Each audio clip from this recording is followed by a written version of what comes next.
if the internet decides to load.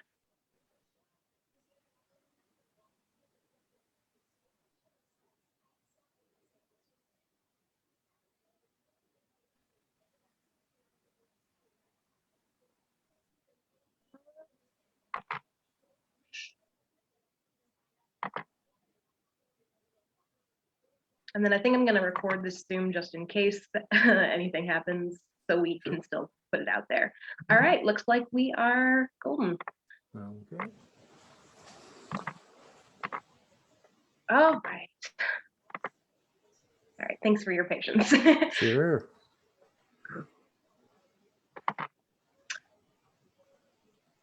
All right, I think we're going, so I'll go ahead and start. Hi, everybody. Thank you so much for tuning in, I guess.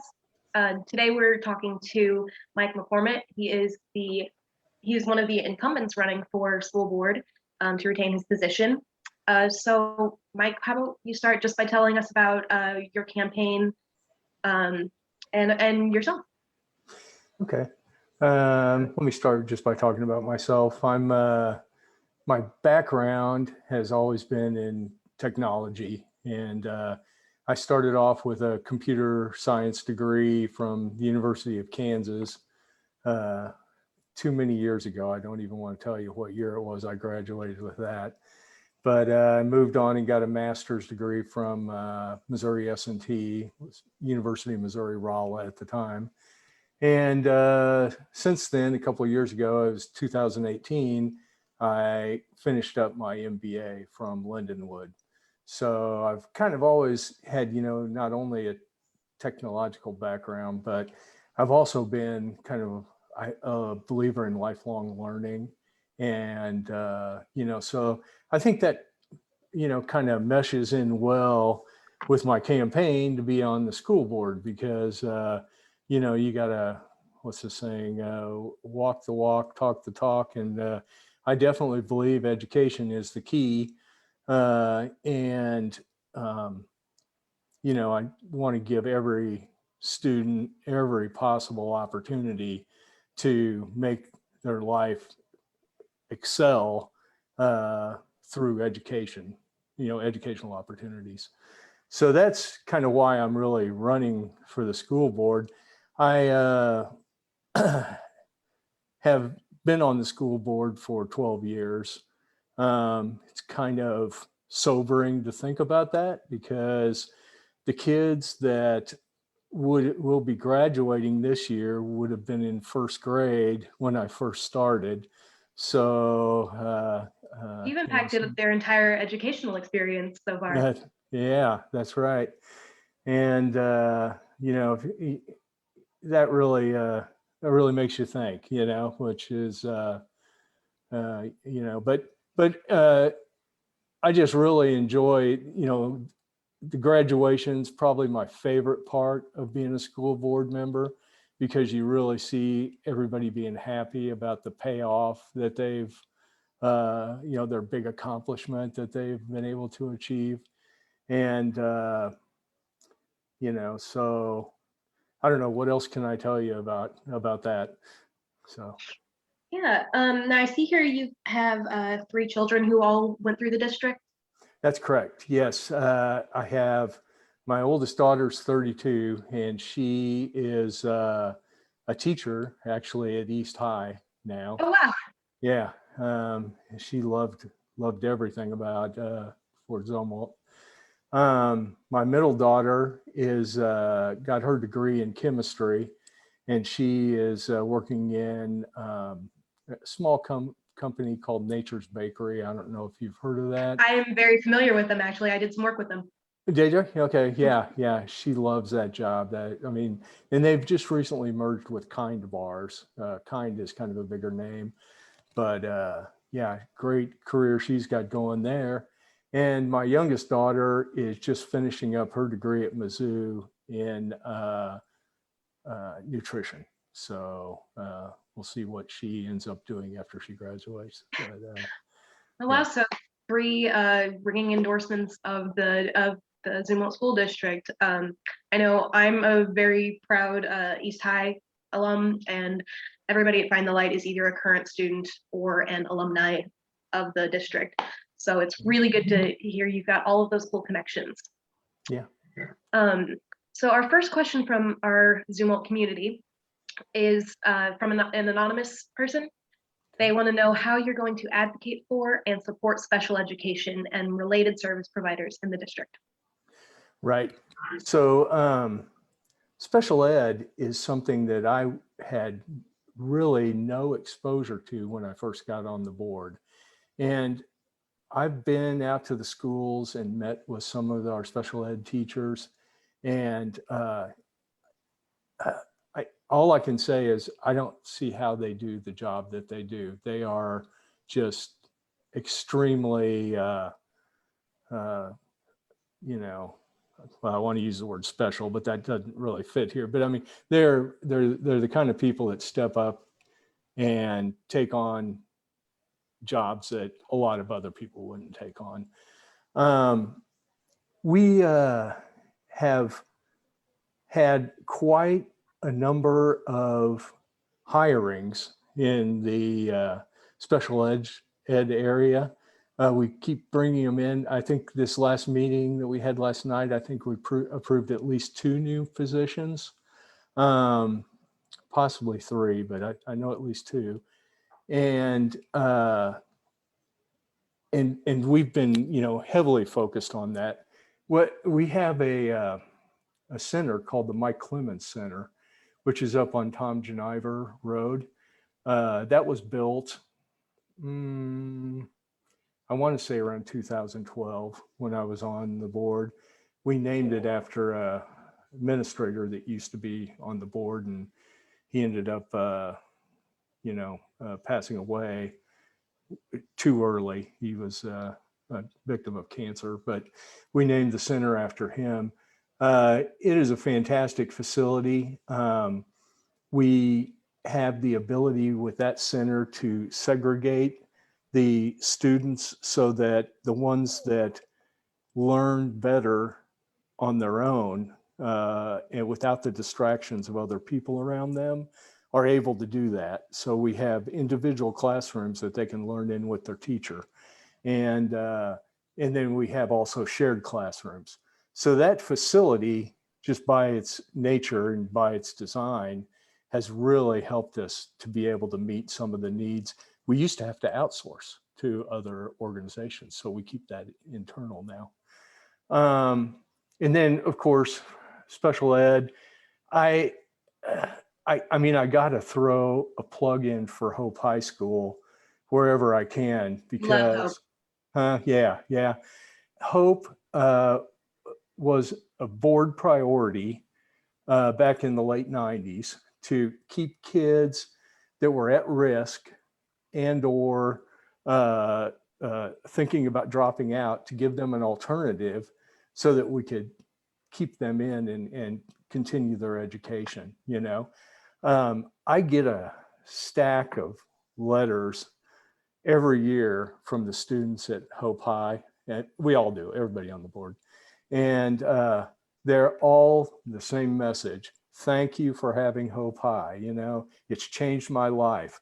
I would not have graduated were it not for Hope High, and I think that's the kind of thing that we as board members really need to keep an eye on and look for opportunities to do things that as far as I know, we're one of the few school districts in the area. I think maybe Francis Howell has an alternative high school like that too.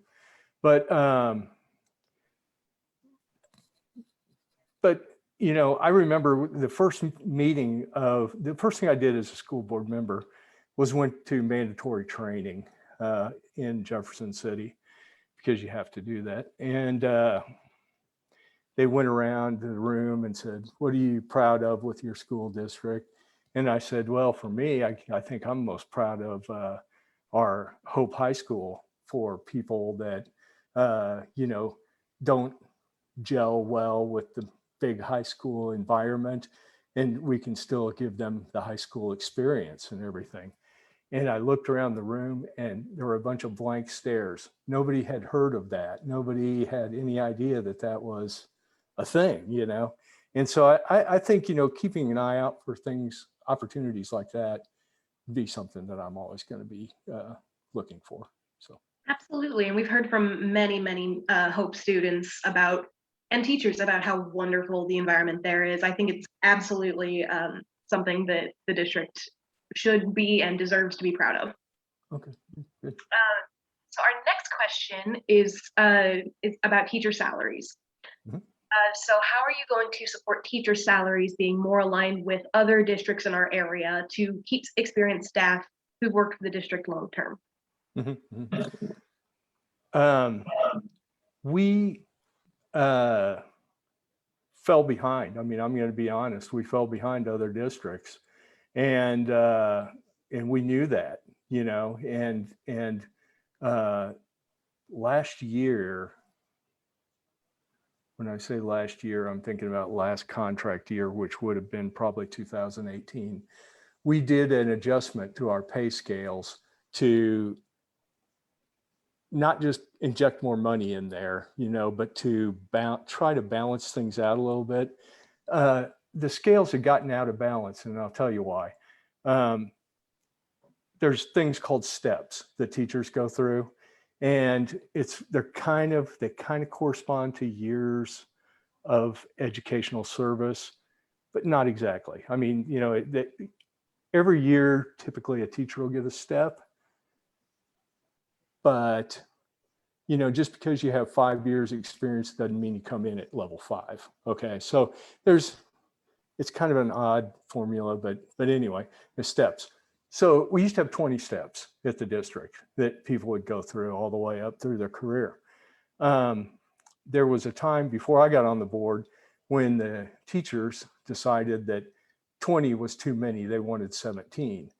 And so what happened was there was a compression, and the compression happened at the top end of the scale. And we have now what people have come to call a super step. And that super step it can be a $10,000 or $12,000 raise in 1 year for a teacher that hits that super step. Okay, fantastic if you're getting ready to hit that step, but if you're not, you're looking at lesser amounts than that.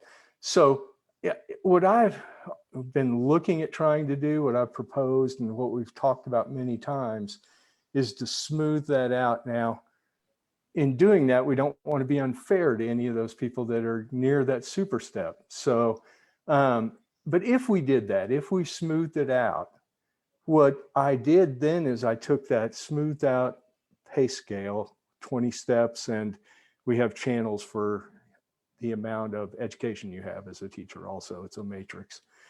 And I compared that to Francis Howell's, which is the one that everybody always compares to in the area. And we would be ahead on virtually every step if we did that. It's just getting people to agree and finding a fair way to get them to agree to move in that direction, so that, so we've talked about, well, let's phase it in so people that are close to the super step will still get it over the next few years. And then other people will be on another schedule that, that's kind of my plan for trying to get to where teachers' pay is equal in the county and everything. I mean, that's what people always compare us to, Francis Howell. And I will say Francis Howell is on the 20-step system. And at one point, the teachers determined they didn't like that. And if they're saying Francis Howell's schedule is fantastic, well, we would be back to that, I guess, So it's negotiations, it's contract negotiations, it's common sense, well, what people need, and and the key right now, okay, with pay is we are in a bad situation as a state pay-wise right now, as far as getting money from the state. And even some of our tax receipts have come down a little, but not as much as we thought. So that's good news. But with stimulus funds that are coming in and with our new Proposition Strong Schools that we have on the ballot, I think we'll be in a great position to be able to do some adjustments on that pay scale. So Awesome. That's a very detailed answer. I appreciate that. I'm sorry about that. No, Maybe no, too the more detailed. detail, the better. Okay, okay. Yeah, we love, getting to inform voters. So this next question is from a North Middle parent. Okay. And they would like to know, how would you address concerns in the community I'm sorry, that's written weird. How would you address concerns in the community, such as when a letter is sent that isn't read, or if somebody stands up and asks a question that isn't addressed? So how would you address concerns from the community, or how should they be addressed? Is that specifically talking about the No. board meetings? Or No, well, oh, I think my interpretation of it okay. is accessibility with the community, essentially. Okay, okay, okay. I'll tell you one thing. Breath of fresh air for me has been Thomas Emmons coming in and doing his meetings that he does with parents and teachers and everything. I've gone to some of those and I've learned a lot, and I don't know why we don't do those kind of things more often. Thomas is very, what would I say, analytical about a lot of the stuff he does. And he wants to go out and get the facts and talk to people, find out what the mood is, what's going on. And I think he's done a good job of doing that. And, I try to get together with him whenever I can and find out, what are the new things he's learned, as far as letters and things like that come in, I have an email address, at the school district. And every email that comes in on that mailbox, I read front to end. I read everything that comes in there. And unfortunately, I wish I could say that I had the time to respond to every single one of them, but sometimes we get just blasted with emails. This last fall, when we were doing the school opening and everything, we had every possible flavor of email you could imagine coming in. And it was just, there was no time for me to, I work, I have a regular job too, full-time job outside of doing this. And, but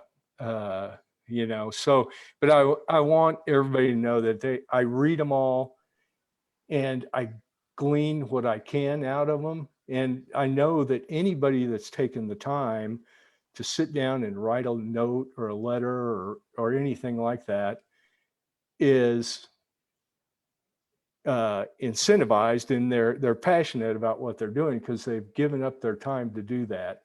And so I think it's only fair to respect that and give it the attention it deserves. So Absolutely. Yeah.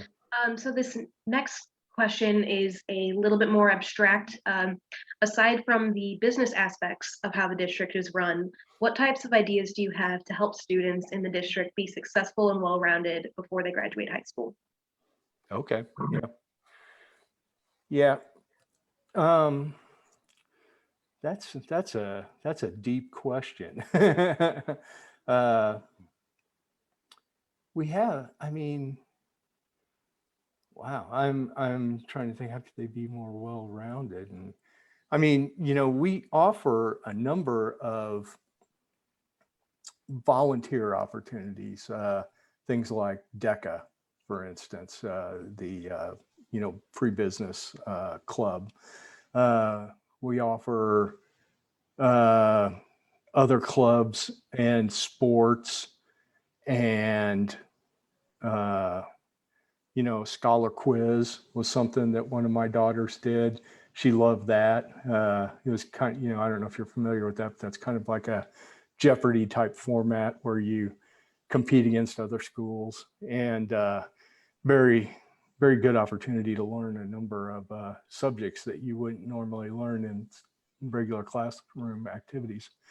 So I think the one thing about those is it's kind of incumbent on the student to reach out and find those and go with them, to become more well-rounded.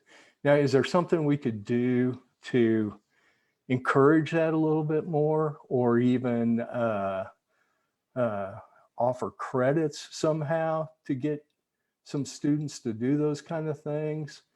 I'm definitely open to ideas there.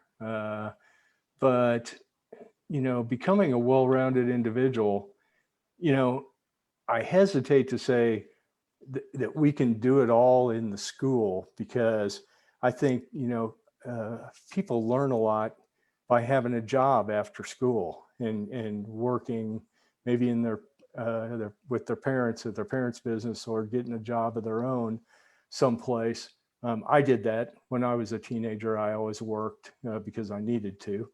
But I learned a lot that way. I met a lot of people I wouldn't have met otherwise. I think that makes you a more well-rounded individual. I think being involved in your community organizations, like, obviously your churches, or if you're into some kind of philanthropic activity, like we have a guy on the board that does No Hunger Holidays, and he collects turkeys around Thanksgiving and gets them to the people that need them to cut down on hunger.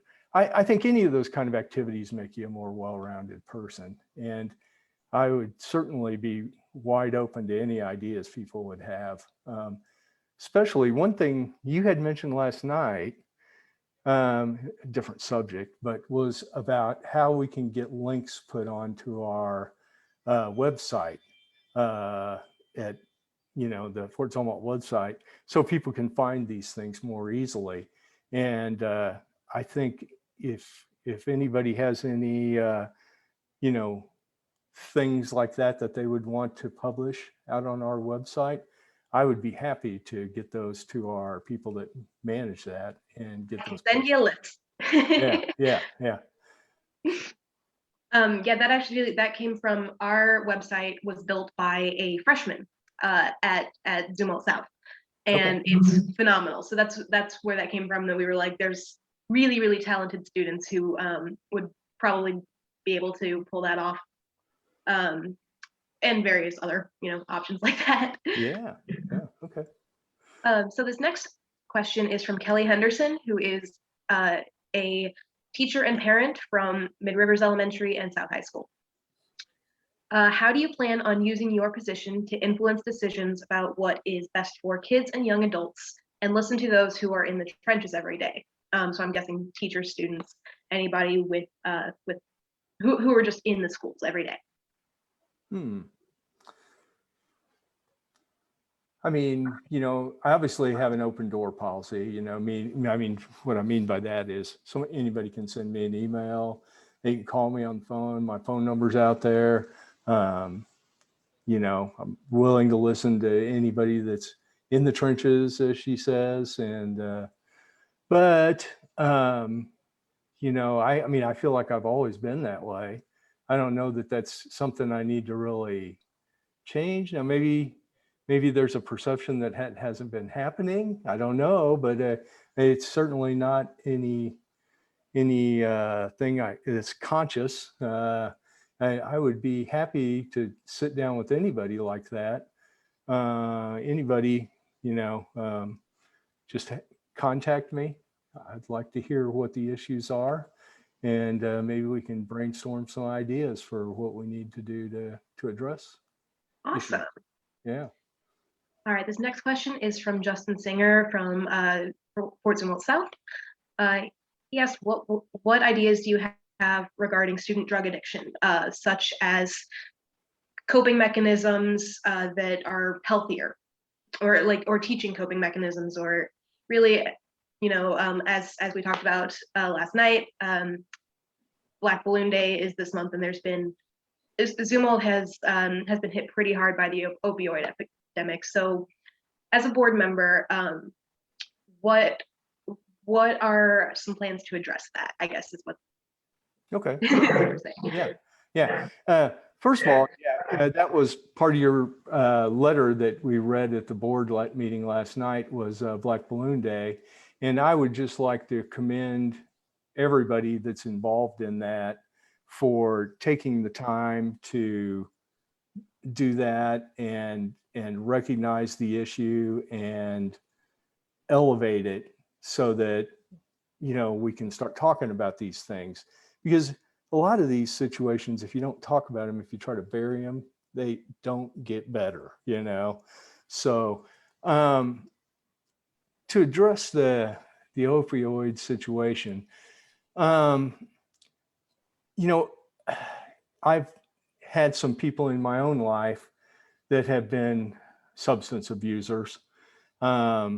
And I know from dealing with that and everything that there's multiple different, what would I say, causes or root issues there. Yeah. It could be that people are self-medicating because of a condition they have. It could be because sometimes, particularly with the opioids, during this economic situation we have, people have lost their insurance, and maybe they were on a painkiller and they can't afford it, but they can afford these illegal drugs because they're cheaper. Maybe they're doing it to treat an actual medical condition that they have. Maybe they just are doing it for escapism, recreational use. Maybe they're doing it because of some kind of peer pressure situation that they're in. There's a whole host of reasons. And as far as you mentioned coping mechanisms, I think each one of these different kinds of mechanisms kind of calls for, or each one of these conditions calls for a different mechanism to deal with it. And you mentioned something about having some kind of a counseling site or something online from Fort Zumwalt, so we could get to it and help people out that are in these kind of situations. I'm like I said earlier, I'm all for that, and everything. The one thing I would be cautious about with that is I don't want to direct somebody to a site that's giving somebody advice for something that doesn't really treat what their root cause issue is. And because you could be doing more damage than you are doing good, what can we do at the school district? I mean, so I think we would love to have counselors in every building. We'd love to be able to say that we have that. As it is right now, we share counselors. We move them around. We have crisis counselors, and I forget, there's several other counselors that help people determine what they want to do after high school graduation and things like that. I think maybe we could look at doing some additional training for our counselors to maybe get them to spot some of these situations and identify them. Maybe head things off before they become a real issue. But there's some of these things originate outside of the school, and they're family matters or other things. And you start getting into that dicey kind of situation sometimes. I think one of the biggest things we did, I think all school districts are doing this, is the DARE program, obviously. You get those kids in there in 5th grade and they come in, and I've heard it from the administrators and I've heard it from the teachers. There's not a kid that leaves DARE that doesn't say, I'm never doing drugs, I'm never drinking, I'm never smoking, you know. But when we get them early like that, and you teach them and you show them what's going on there, that's what they believe at that age. Now, reality is over time things change, but that's an example of a program that I think attempts to head off a lot of that. Gosh, I just I ever since I heard your statistics last night, that 62% of the people have been impacted some way with people who abuse drugs. And I've been racking my brain all day long thinking, because I knew this was going to come up. And I've been thinking, what could I possibly say or do about that to fix that? And I haven't come up with a perfect answer yet on that. I'm sorry. So. Well, unfortunately, I don't know that there is a perfect answer, and anything will have to involve all the way up to the federal government, all the way down to families. So it's a very, very complex issue. But I appreciate that answer. Okay. So this next question is a little bit of a tough one, but it's an important one. Okay. This is from a parent at DeBray Middle, who says the American Medical Association, Academy of Pediatrics, and the CDC all recommend evidence-based and comprehensive sex education programs be offered to students. Will you, as an elected board member, address the need for comprehensive sexual education and also acknowledge that the current program is not comprehensive? Okay. Will I acknowledge that? Yes, I will. Here's the situation that we're in. And let me just, I'll give you a more detailed answer than you're looking for again here in this case. I'll be as detailed as you like. Okay. When you're running a school district, whether you're an administrator or a board member, there's three components to the educational system. And one is the standards that you're being held to. Those standards are developed by the Department of Elementary and Secondary Education in Jefferson City, and they roll down to all 523 school districts in Missouri. The reason for that is so that if somebody moves from one area to another area in a city, like maybe you move from St. Charles to Troy, you're going to be roughly on the same schedule. You're going to be learning roughly the same information. So that's where the standards come in. A school district takes those standards and they craft them into a curriculum plan. And the curriculum, so I guess what you would say is the standards say what you're going to teach, and the curriculum says how you're going to teach it. So we have some of the best curriculum development people, I think, possibly in the state, that have come up with curriculum plans to teach all subjects, math, science, history, everything, to our students. And we refresh those curriculum guidelines every 2 to 3 years. We cycle around and do a couple a year until we've refreshed them all. Okay, then the third component is the standardized testing. And that's where the state comes in and has you do your MAP tests, or whatever we're calling those now. There's MSIP 5 and MSIP 6 tests. And they measure you and see how well you have met the goal of those standards that they handed over to you. Did your curriculum work to make you, to teach the kids what they think they need to learn? Okay. All right. Now, having said all that,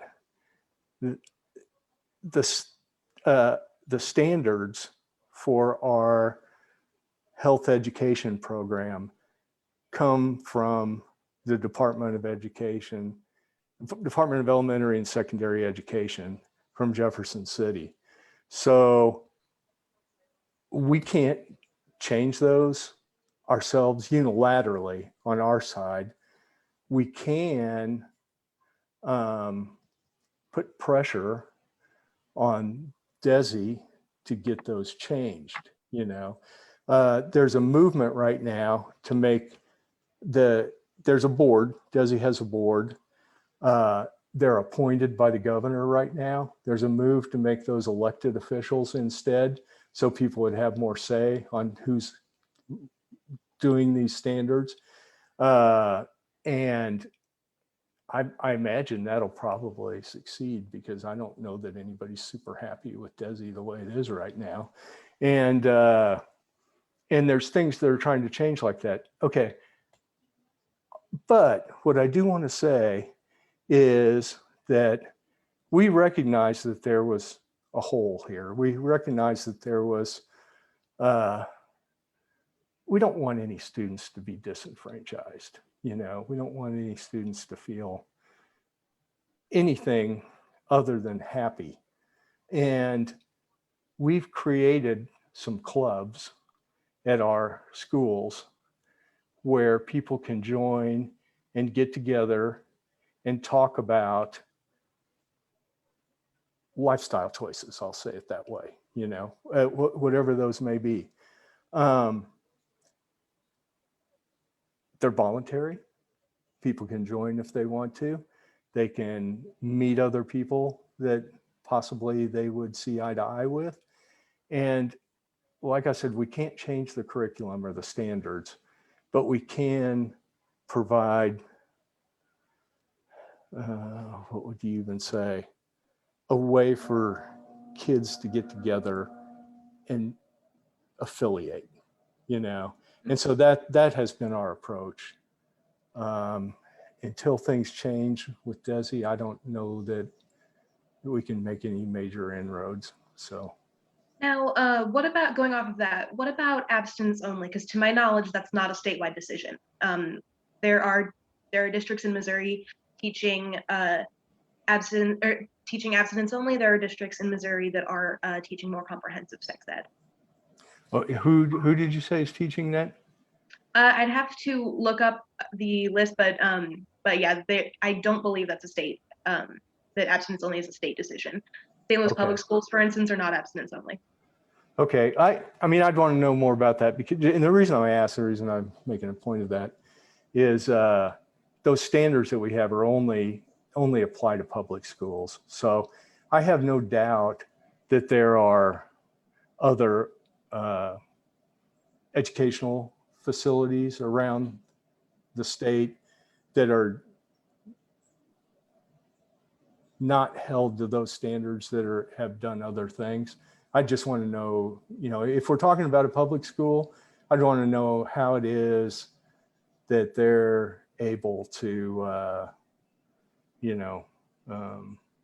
operate that way without any issues, so.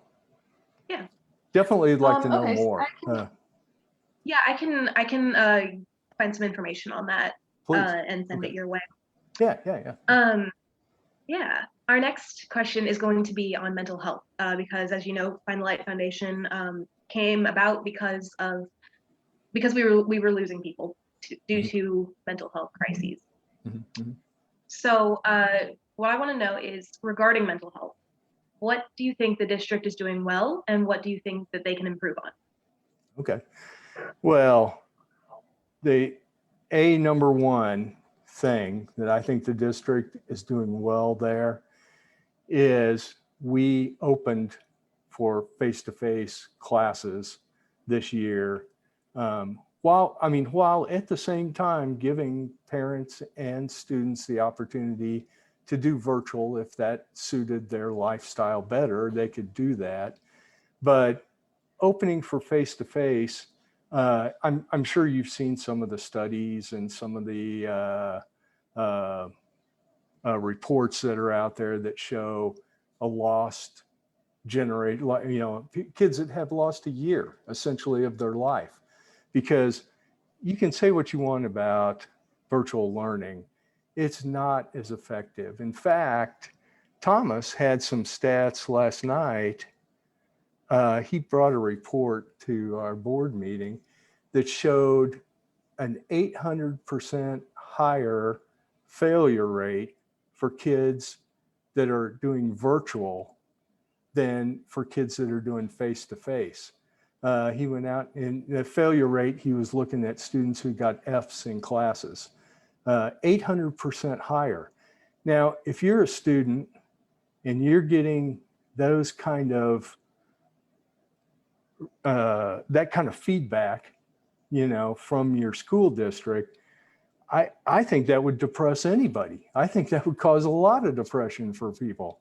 So, but I think, you know, so like I said, I think the number one thing we did is to open for face-to-face to help kids be social like they want to be, to let kids come in and not be basically homebound, feel like they're in some kind of a captive type prison situation. And for a lot of kids, depending on who you're at home with, if you're virtual, it can be a really bad situation if if you don't have a nice parent there, you know.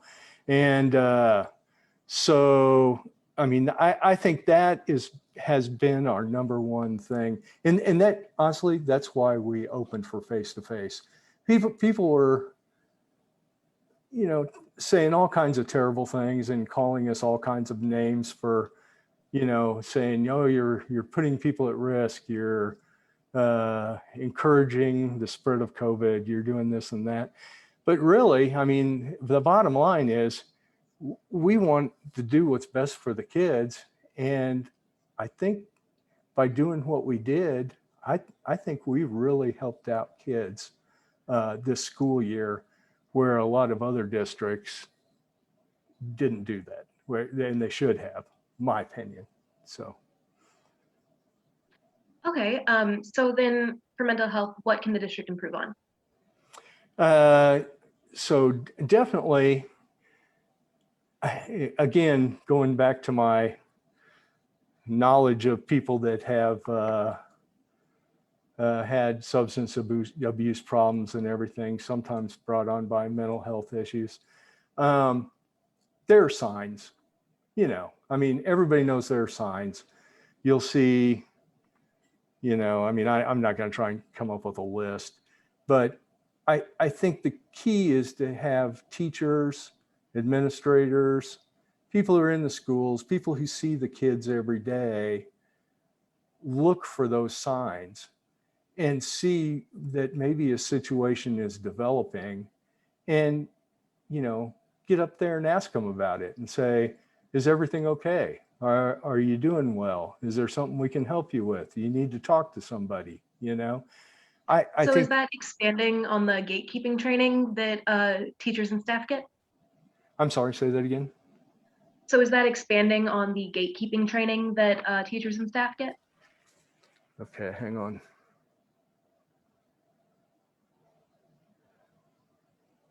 I kept a pad of paper over here next to me because I wanted to know if you said anything I'm not familiar with. I want to check on it. I'm not familiar with the gatekeeping training, and I'm going to find out about that right after we get done talking here. So. Yeah, Melissa Tishy actually gave me a great breakdown of it a few months ago. Tishy, okay. All right. Awesome. Into that, that's something I should know about. That's why I'm glad we're doing this. I learn a lot. So. Yeah, it's great, and we learn a lot about you too, which is awesome, because I know that when I was a senior and could vote in our school board elections, I didn't know who was running. I didn't know what issues were out there. Mm-hmm. So hopefully some community members get to learn a lot about the candidate. Yeah, good, okay. So the next question I have are, what do you think the top priorities for the board should be? Okay. For me, I mean, top priorities for the board. We come up with a list every year of what we want our board priorities to be. We tape it next to our position, at the dais for the meetings. And we review it every now and then to see if we're on track for some of those. A lot of them involve different curriculum updates and some kind of administrative kind of things like that, you know. But and those are the board priorities in general. But I think what you really might want to know is what my own personal priorities are for the board. And I think my number one priority is to always be on the lookout for the safety and security of the kids and the people in the schools. When I first got on the board, it was not unusual to have people walk in off of I-70 and walk into North Middle School and roam the halls before somebody recognized that they were a drifter or something and grabbed them and took them out. That doesn't happen anymore. And it doesn't happen because we put in security procedures and products. Like the schools are basically locked down during the day. You have to buzz in to get in. You go straight to the office when you get in and get a pass, state your reason for being there. And a lot of these things were all lessons learned from Sandy Hook and other facilities like that. The one in Florida also, I can't remember the name. But safety and security, I mean, if you don't have that, how are you going to learn if you're worried about being there or worried about going to school? I will say we had an incident some people here might be familiar with outside of a school recently. And we learned from that. We have put in a procedure as a result of that. And bottom line, what it is whenever we hear about a potential situation, get the school resource officer involved. We have school resource officers for that reason.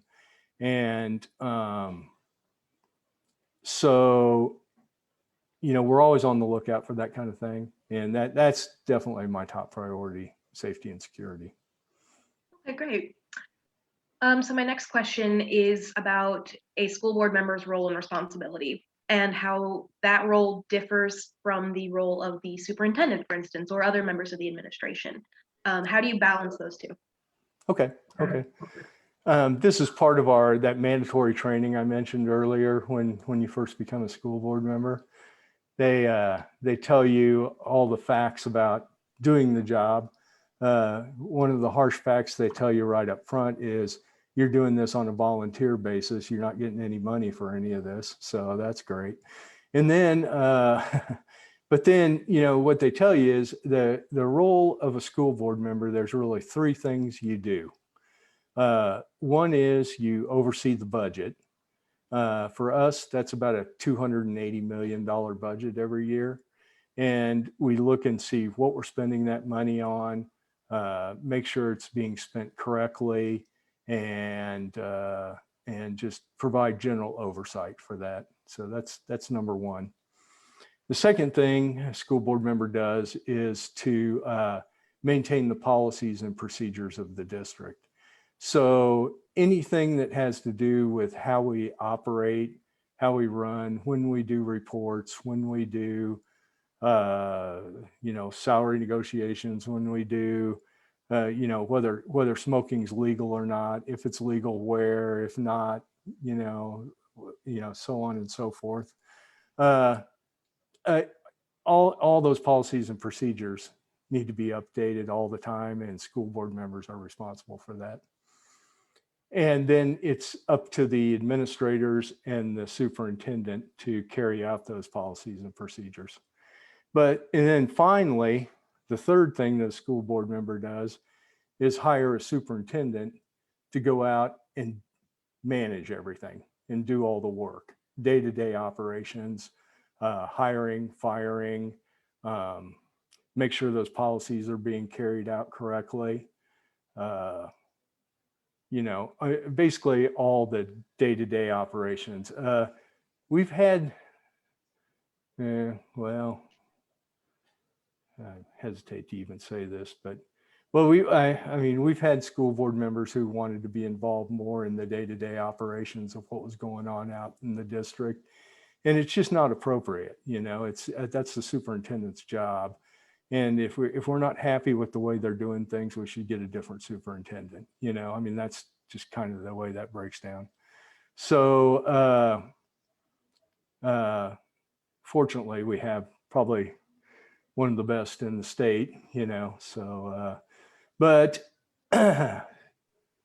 that's kind of, I hope that answers your question about how we break that down, because really the superintendent has all the responsibility, but we employ them to do that responsibility. Yeah.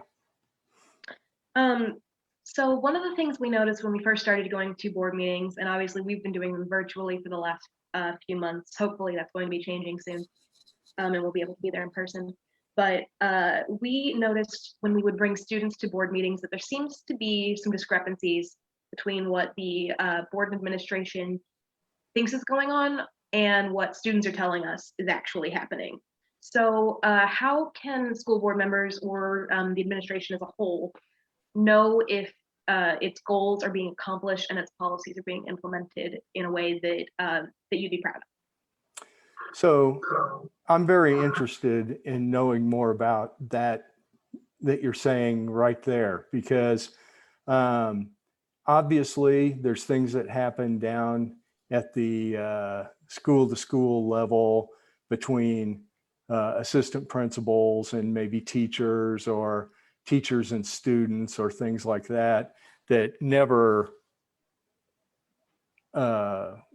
percolate their way up to the district administration, or even to, definitely the last line of defense would be a school board member. I would like to know if there are things like that. And I mean, there are going to be things like that, but I would like to know if there's things like that happening that have an impact that should be recognized at the district office level and or the board member level. And like I said, I think that's where Thomas has done a good job with what he's doing with these meetings. And I hope we can maintain that. Yeah. So following on that, what do you think the relationship of the board should be with students, in a way that, because obviously, like you said, the day-to-day stuff is not going to make it to the board. So what kind of relationship should the board have to make sure they're getting feedback from all stakeholders, not just teachers and parents, because adults are the ones who will reach out more often? Yeah. I think probably the best thing is to just encourage people to send an email, to your board member if you've got something that you want a board member to know. Because if you just are out there thinking that, oh, obviously this is going to make it up the chain to whatever board member you want it to get to, that doesn't always happen, so I would say, send an email. And then other than that, I mean, it would help if I knew if there was a specific situation that you're interested in, because the one that comes to mind was the online learning that we heard. We heard the administration talk about how successful it has been, and our students were telling us that their teachers hated it and that they hated it. But I think there's been a lot of improvement since then because of that fact. The online learning thing is, well, it was, I won't want to say thrown together, because that's not giving them justice or whatever, but it was hastily implemented at the beginning of the school year. In fact, I don't know if you remember, we had to delay the beginning of the school year for 2 weeks so we could finish up getting that virtual program put in place. We're using a program out of Springfield called the Launch System. Launch has always had it has its fans, and then it has its detractors, and we've used that platform for a long time for PASS, our alternative to suspension programs, where kids want to continue learning, but they can't attend a classroom because of a detention type situation or whatever. And it's been okay in that regard, but we also augmented that system. We knew that wasn't going to be enough, so we also put in our Canvas system. Canvas, like when I went to school at Lindenwood, that was what we used for everything. That was the way we got our assignments, and then we did our assignments and we turned them in and got them graded, and they were graded instantly, and we got immediate feedback, and it took our grades and gave us a snapshot of what our grades were constantly. It's a fantastic system, has a lot of capability. We were just not able to get everybody up to speed on that quickly, when we put that in. I hope we continue to learn from that. And my daughter, who also is just finished her online master's degree, that I was saying, teaches at East High. She had used Canvas, and she was showing all these other teachers at East High, hey, we can do this now. We can do this. You can post this out there, And so some teachers take to that a little bit better than others. It was a rocky road, I admit, and I just hope as time goes on, we can smooth out the bumps a little bit more. Yeah. All right. Since we're almost at an hour, if you don't mind, I'll ask you 2 more questions, and then I'll ask you to kind of close us out. Okay. So my next question is, how does a school board balance the need to provide a quality education with the need to respond to the local taxpayer burden? Right. So, the one thing that surprised me when I got on the board, this really shocked me, was the number of people that would complain, maybe rightly so, that they weren't taking advantage of the school district, but they were still being taxed for it. And, maybe their kids were all grown, they're retired, and they're living in a house on fixed income, and they would rather have that money back than pay it in taxes or whatever. I understand that, but it's built into your home value that where you live gives you value in your home. And so, in other words, if we have a good, strong school district, that's reflected in your home price when you go to sell it. People will want to move into your area because they want that school district. So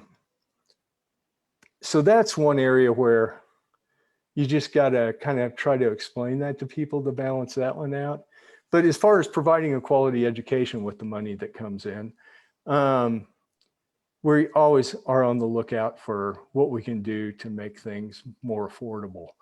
And I know this year, for example, last night at the meeting, I think we had about, I'm going to guess because I don't know how many people were on that sheet, maybe 45 or 50 people who are retiring at the end of this school year, teachers. And obviously when people retire, they retire at the top of the pay scale, and we replace them with other teachers that lower in the pay scale, more affordable, not as much experience sometimes, but we're lucky. We're able to get a lot of teachers, first-time teachers coming in that have master's degrees and who just really want to teach in Fort Zumwalt more than anything. So that's the kind of cost savings you can do without hurting things that people traditionally look at, like class sizes and program offerings and things like that. We're still able to run the district exactly the same way, but by using attrition to bring in other teachers when some are retiring, it makes it affordable for us, you know. So I mean, we're always looking for opportunities like that to make things better, for the to make sure you get the most bang for your buck, I guess is what I would say. So All right. does that answer the So question? That answer your yes, question? absolutely. Okay, Yes. all right. Okay, good, good. I wanted to I know make that was sure. a little complicated. So my last question is, since you have been on the board for, I think you said 12 years, Mhm. what are you most proud of in your tenure? And do you have anything that you wish you'd done differently? Oh, I'm sure there's a lot of stuff I wish I'd done differently. Um, you know, a board is 7 individuals with different personalities, and sometimes we get somebody in there that can be difficult. And I'm sure there was one board member that I'm sure I could have been a little more diplomatic with. But anyway, the things that I'm most proud of, every time I go to graduation, every graduation I go to, I look around at the kids that are there and I just go, oh my God, how is it that, we'll have, like, for example, we always ask the students who are going into the military to stand up. We get a lot of students that do that. And we get some that are going to West Point and Annapolis, that's a major accomplishment, to be able to say that you're doing that at the schools. Since I've been there, we've implemented some new AP, the Advanced Placement Program classes that give you college credits, so that when you get into college, you don't have to spend as much time and money. And so it prepares you better for your career. But we've also added Project Lead the Way, which if anybody's taken any of those classes, you'll know that's like biomed, engineering, we have robotics, and we have some other medical track programs. And these are programs, we're one of the few schools in the country that offers those classes.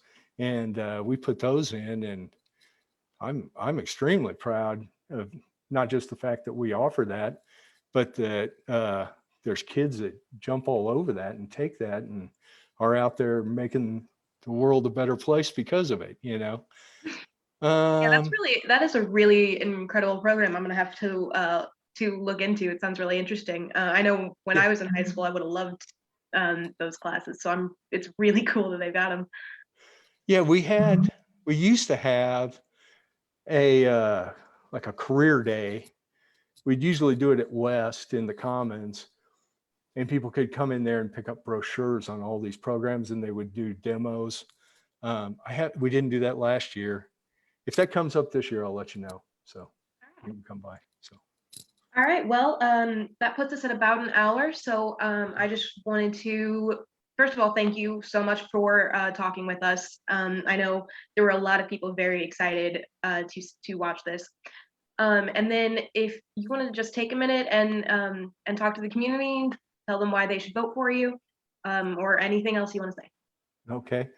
Well, I mean, I don't want to take a lot of time, but I will say that I would like to encourage everybody to communicate.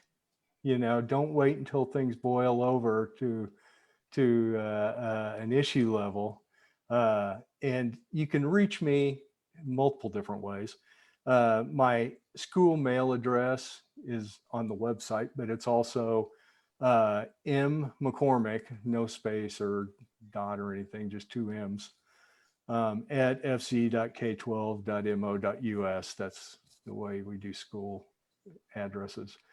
And send me an email, and you know, that's the quickest way to get in touch with me.